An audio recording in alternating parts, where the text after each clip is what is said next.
আমরা যেমন ফ্যাসিস্ট এবং স্বৈরাচার মুক্ত একটা বাংলাদেশ করেছি, আমরা আমাদের ভূমিকার মাধ্যমে ছাত্র জনতাকে সাথে নিয়েই আমরা চাঁদাবাজ এবং দখলদার মুক্ত একটা বাংলাদেশ আমরা করব ইনশাআল্লাহ। আজকে বাংলাদেশের জনগণের প্রত্যাশার আলোকে এখন পর্যন্ত যে আওয়ামী লীগকে নিষিদ্ধ করা হয় নাই, সেই আওয়ামী লীগকে নিষিদ্ধ না করার কারণেই তারা আজকে অনলাইনের মাধ্যমে, সামাজিক যোগাযোগের মাধ্যমে বাংলাদেশকে আবার অস্থির করার চেষ্টা করছে। আমরা পরিষ্কার বলতে চাই, বাংলাদেশ জামাত ইসলামী ছাত্র জনতাকে সাথে করে নিয়ে তাদের যে কোনো অপতৎপরতাকে রুখে দেবে ইনশাআল্লাহ। আমরা লক্ষ্য করছি যে তাদেরকে গ্রেপ্তার না করার কারণে, তাদের অবৈধ অস্ত্র উদ্ধার না করার কারণে, তাদের পাচার করা অর্থ এবং তাদের অবৈধভাবে উপার্জন করা অর্থ এখন পর্যন্ত সরকার উদ্ধার না করতে পারার কারণে তাদের সে অবৈধ অস্ত্রের মাধ্যমে আমাদের ছাত্রদের উপরে, জনতার উপরে এখনো কোথাও কোথাও তারা হামলা পরিচালনা করছে।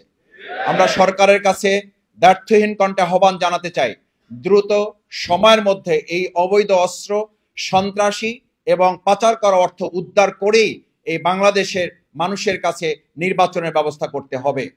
আমরা আরো দাবি জানাতে চাই, আজকের যে পরিস্থিতি বিরাজ করছে, এই পরিস্থিতিকে সামনে রেখে বাংলাদেশ জামাত ইসলামী এবং ইসলামী ছাত্র শিবির ছাত্র জনতার সাথে সেদিন ভূমিকা পালন করেছিল বলে আওয়ামী লীগ সকলের মধ্য থেকে বাংলাদেশ জামাত ইসলামী এবং ইসলামী ছাত্র শিবিরকে সেদিন নিষিদ্ধ করেছিল। নিষিদ্ধ করার মধ্য দিয়ে দেশের মানুষের কাছে এটি পরিষ্কার করা হয়েছে, সেদিন আন্দোলন সংগ্রামের অগ্রপথিক হিসেবে বাংলাদেশ জামাত ইসলামী, ইসলামী ছাত্র শিবির জনতার হৃদয়ে স্থান করে নেতৃত্বের কাতারে ছিল বলে আওয়ামী লীগ আমাদেরকে টার্গেট করে নিষিদ্ধের তালিকায় নিয়ে তারাই গোটা পৃথিবীতে এখন নিষিদ্ধ হয়ে গিয়েছে। আমরা আমাদের প্রিয় অর্জিত এই দ্বিতীয় স্বাধীনতার যুদ্ধকে, স্বাধীনতাকে আমরা এমন ভাবে কাজে লাগাবো, ভবিষ্যতে স্বৈরাচারের বিরুদ্ধে আন্দোলন নয়, বরং আর কোন স্বৈরাচার যাতে মাথা উঁচু করে দাঁড়াতে না পারে সেরকম একটা রাষ্ট্র, সেরকম একটা রাজধানী, সেরকম একটা ঢাকা মহানগরী আমরা প্রস্তুত করবো ইনশাআল্লাহ। আওয়ামী লীগের তৎকালীন নেত্রী তিনি দেশ ছেড়ে পালিয়েছেন, তাদের কিছু অনুসারীরা এখনো বিভিন্ন জায়গায় যারা উকিঝুঁকি দিচ্ছেন, কিংবা তাদেরকেও যদি কেউ আশ্রয় প্রশ্রয় দেওয়ার চিন্তা করেন, তাহলে তাদেরও আওয়ামী লীগের দোষর হিসাবে চিহ্নিত করে বাংলাদেশের জনগণ তাদেরকেও প্রতিরোধ এবং মোকাবেলা করবে।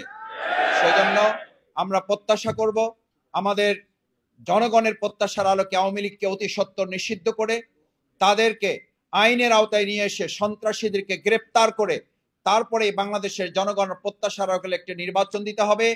তার আগে অবশ্যই জনগণের প্রিয় সংগঠন বাংলাদেশ জামাত ইসলামীর নিবন্ধন ফিরিয়ে দিতে হবে। বাংলাদেশ জামাত ইসলামীর প্রিয় প্রতীক, এদেশের মানুষের উই ওয়ান্ট জাস্টিসের প্রতীক, দাঁড়িপাল্লার প্রতীক মানুষের কাছে ফিরিয়ে দিতে হবে এবং সেই আন্দোলন বাস্তবায়নের মধ্য দিয়ে আমরা আমাদের বাংলাদেশকে একটি মুক্ত বাংলাদেশের দ্বিতীয় স্বাধীনতার যে অর্জন, যে সুখ মানুষের মধ্যে এসেছে সেটাকে আমরা অর্থবহ করব ইনশাআল্লাহ।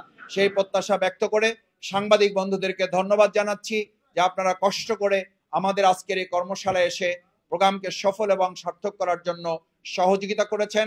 আপনাদেরকে ধন্যবাদ জানিয়ে আজকের এই সেশনের এখানে আমরা সমাপ্তি ঘোষণা করছি।